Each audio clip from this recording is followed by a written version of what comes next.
Halo brother, apa kabarnya nih? Semoga sehat-sehat ya. Jadi untuk first video rekap alur film ini, saya bakal membahas film inspiratif yang berjudul Miracle yang dirilis pada tahun 2021.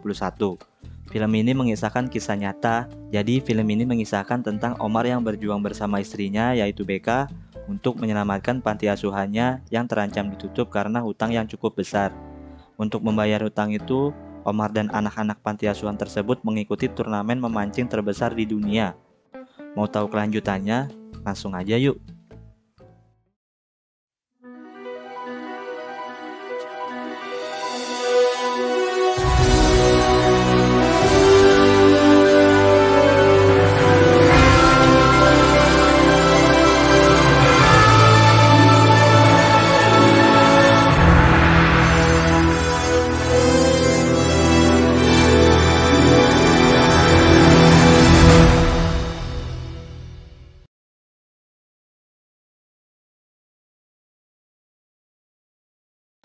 Film diawali dengan adegan flashback masa lalu Omar yang sedang memancing bersama ayahnya di tengah laut. Lalu perahunya terbalik dan mereka tenggelam. Kemudian Omar terbangun, yang ternyata itu hanyalah mimpi. Kemudian seorang anak memberitahukan kepada Omar bahwa Tweety, seorang anak yatim piatu, kabur dari tempat tidurnya.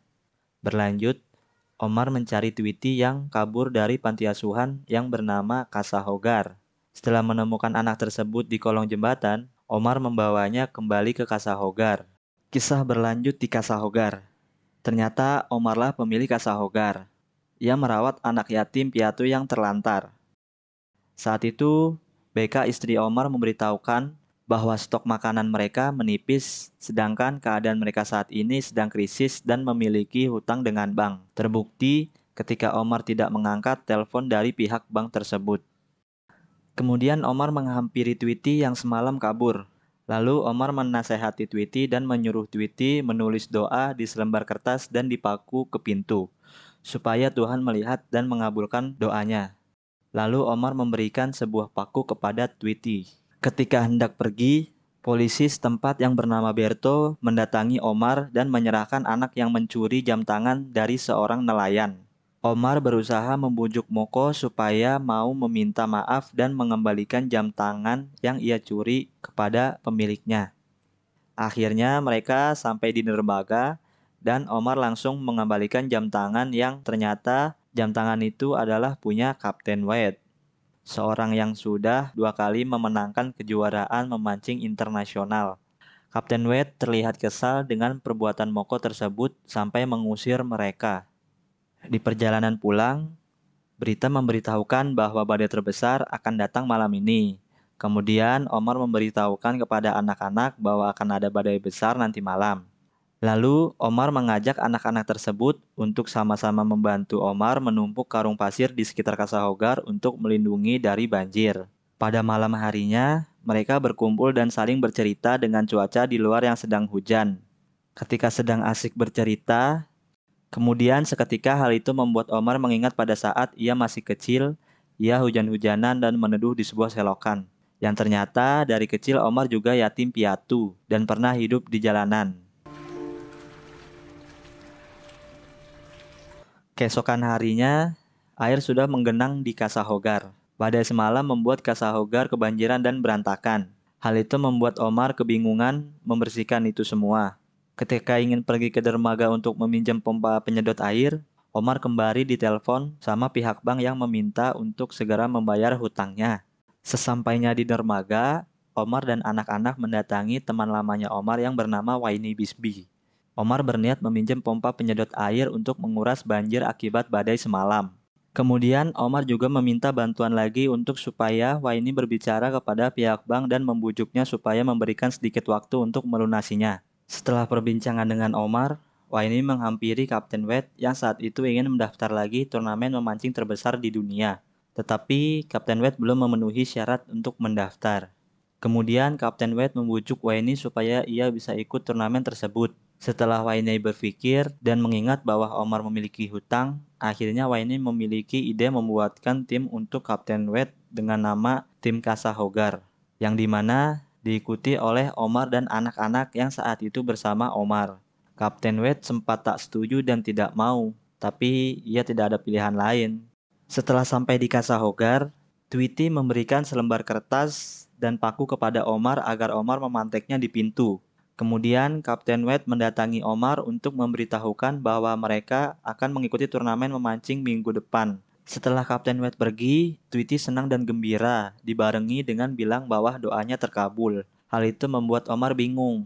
Lalu Omar menarik kertas yang udah dipanteknya itu, dan ternyata itu adalah doanya Tweety supaya mereka bisa mengikuti turnamen Beast Black and Blue, yaitu turnamen memancing terbesar di dunia. Seminggu kemudian, mereka kembali mendatangi tempat turnamen memancing Beast Black and Blue. Di sana Omar melihat Moko, lalu Omar menghampirinya, kemudian Omar mengajaknya untuk ikut turnamen tersebut. Awalnya anak-anak sangat bersemangat ketika melihat kapal yang mewah, besar, dan bagus. Tapi tak disangka, anak-anak kaget ketika ternyata kapal yang akan mereka pakai sudah tua dan di luar ekspektasi mereka.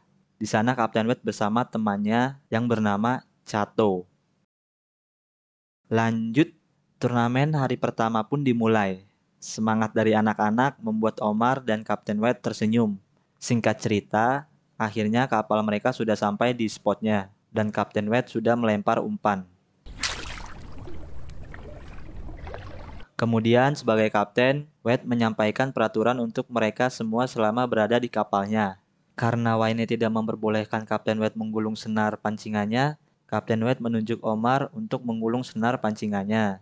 Dikarenakan Omar memiliki trauma memancing, Omar mendatangi Kapten Wade untuk membujuknya agar Moko sajalah yang menggulung senar pancingannya.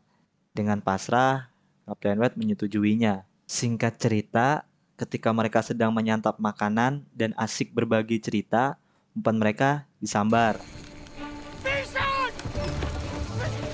Seketika, mereka kaget dan langsung berdiri. Kemudian Kapten Wade menyuruh Moko untuk duduk di kursi dan memegang jorannya atau pancingannya. Suatu ketika, Kapten Wade merasa ada yang aneh dengan umpan yang disambarnya. Kemudian Kapten Wade melihat menggunakan teropongnya. Dan ternyata umpan yang awalnya mereka kira disambar ikan marlin, ternyata itu hanyalah rumput laut. Hal itu membuat mereka semua kecewa. Hari mulai gelap. Mereka kembali ke dermaga dan turnamen hari pertama pun selesai. Ketika mereka sampai di dermaga, ternyata sudah ada tim yang mendapatkan ikan marlin di hari pertama. Melihat hal itu, mereka semua down dan kecewa. Di tengah perjalanan pulang, Wiki yang ternyata sudah tahu bahwa Kasa Hogar memiliki hutang membuatnya kecewa pada hari itu karena tidak mendapatkan ikan. Soalnya kalau mereka tidak memenangkan turnamen itu, maka tidak bisa menyelamatkan Kasa Hogar dari hutang. Dan hal itu membuat Wiki takut untuk kembali ke jalanan yang dimana di awal film kita lihat bahwa kondisi keadaan jalanan yang cukup mengerikan. Tapi Omar tetap menyemangati Wiki dan berjanji bahwa mereka gak bakal kembali ke jalanan dan mereka akan memenangkan turnamen ini. Sesampainya di Casa Hogar, Omar kedatangan kerabat lamanya yang bernama Hector. Kemudian Hector bercerita kepada Omar dan anak-anak yang ikut memancing bahwa Hector melihat mereka di TV. Lalu Hector memberikan kostum untuk mereka. Usut punya usut, ternyata di balik mengasih kostum itu, Hector memiliki niat lain. Ia mengetahui bahwa Omar memiliki hutang. Keadaan itu ia manfaatkan untuk mengajak Omar bekerja seperti masa lalunya, yaitu menjual narkoba, yang dimana itu langsung ditolak oleh Omar karena ia sudah bukan seperti yang dulu lagi. Udah tobat nih bos. Paginya, turnamen hari kedua berlanjut. Mereka kembali berlayar, berharap hari kedua ini umpan mereka disambar ikan marlin. Cuaca mulai berubah mendung. Mereka tetap menunggu sampai pada akhirnya Wiki melihat umpan mereka disambar. Lalu Kapten Wade menyuruh Wiki untuk menariknya.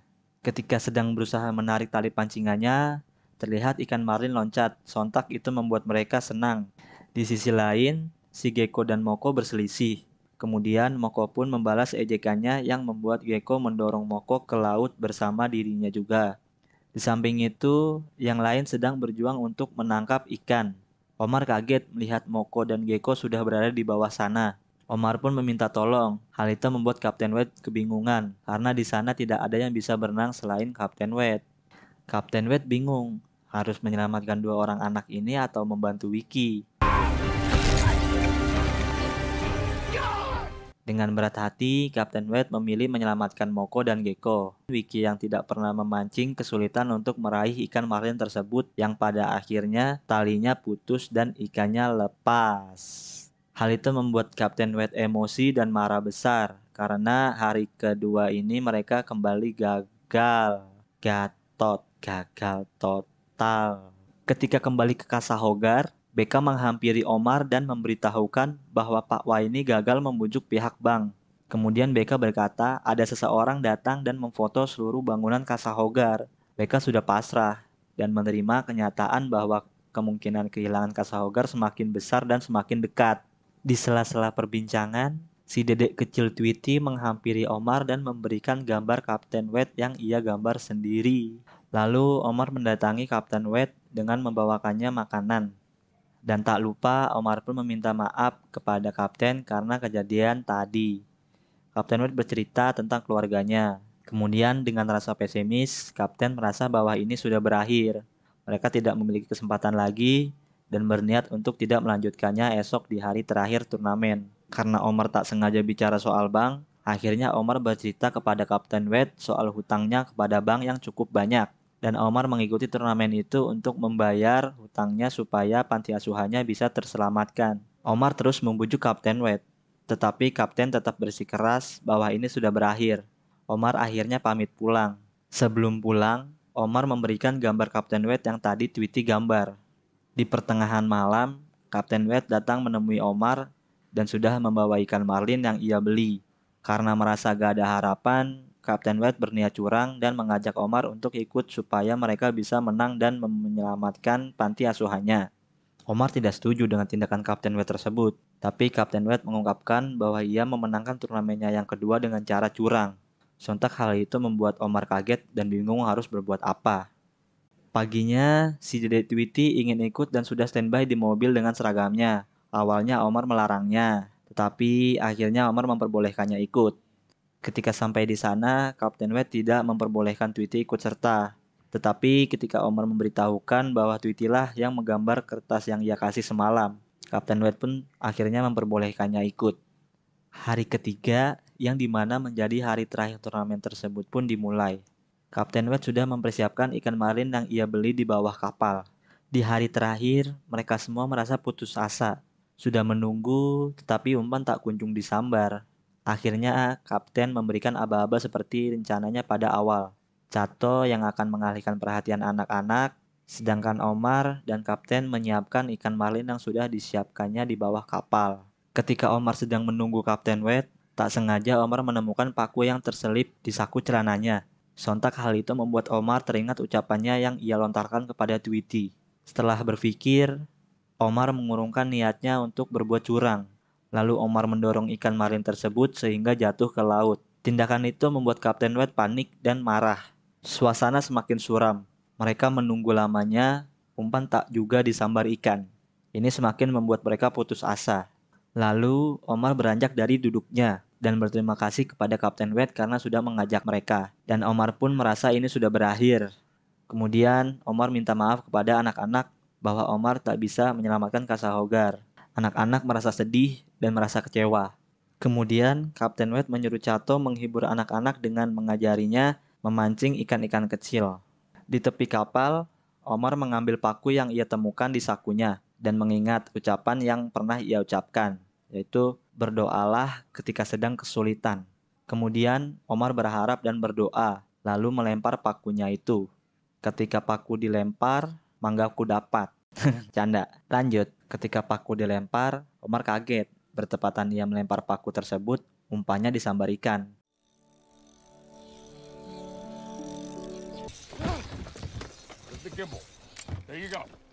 Kemudian Kapten Wade menyuruh Omar untuk memegang pancingannya karena Omarlah yang pertama memegangnya. Kapten Wade memberikan instruksi kepada Omar. Melihat ikan marlin yang besar membuat mereka teriak histeris dan senang. Akhirnya, harapan mereka yang tadinya sudah pupus kini terlihat jelas di depan mata. Ikan yang begitu besar membuat Omar yang berusaha keras mulai merasa lelah dan tidak kuat. Omar hampir saja menyerah, tetapi Kapten White dan anak-anak di sana menyemangati Omar untuk tidak menyerah. I need you. I need you to fight.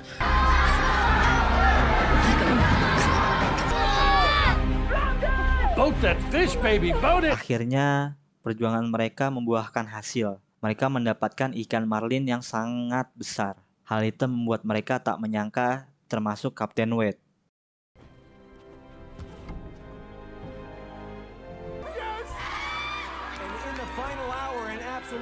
Singkat cerita, akhirnya tim mereka, tim Casahogar yang mewakili Meksiko memenangkan turnamen tersebut, yaitu turnamen memancing internasional yang diikuti oleh pemancing yang ada di seluruh dunia. Film pun berakhir. Mantap. Personal Red. Film ini menyajikan visual yang lumayan menarik nih. Sesuai dengan judulnya, Blue, menyajikan visual yang dipusatkan pada latar cerita yang merujuk pada biru, dalam artian laut bebas. Banyak hal yang menarik di sepanjang film ini, seperti memunculkan berbagai konflik yang membuat penonton bisa saja menemukan rasa syukur. Gak cuman itu, sinematografi yang menyoroti beragam keindahan tempat selama film berlangsung patut diapresiasi. Dan ini yang juga buat gue suka nih, pemandangan yang serba biru juga, dan tempat panti asuhan Casahogar yang lusuh menjadi cara pengambilan gambar yang mengandung unsur ironi di dalamnya. Film ini cukup berpotensi membuat siapa saja kembali percaya bahwa di setiap kesulitan pasti ada kemudahan yang bisa datang dari mana saja. Itu dia. Dan pesan yang bisa kita ambil dari film ini, jika kalian berbuat baik dan melakukan hal yang benar, maka semua akan berjalan lancar pada akhirnya. Berdoalah ketika kalian sedang kesulitan dan yakinlah bahwa Tuhan akan mengabulkan doamu. Makasih banyak nih yang udah nonton sampai akhir. Gue pribadi minta maaf kalau masih banyak yang kurang. Insya Allah kedepannya perlahan diperbaiki. Semoga kalian semua terhibur. Semoga kalian semua gak kapok buat mampir ke channel ini lagi ya. Semoga kalian semua sehat-sehat terus, sama rezekinya lancar biar bisa nonton ini channel terus. Itu aja dari gua. Thank you. Caps.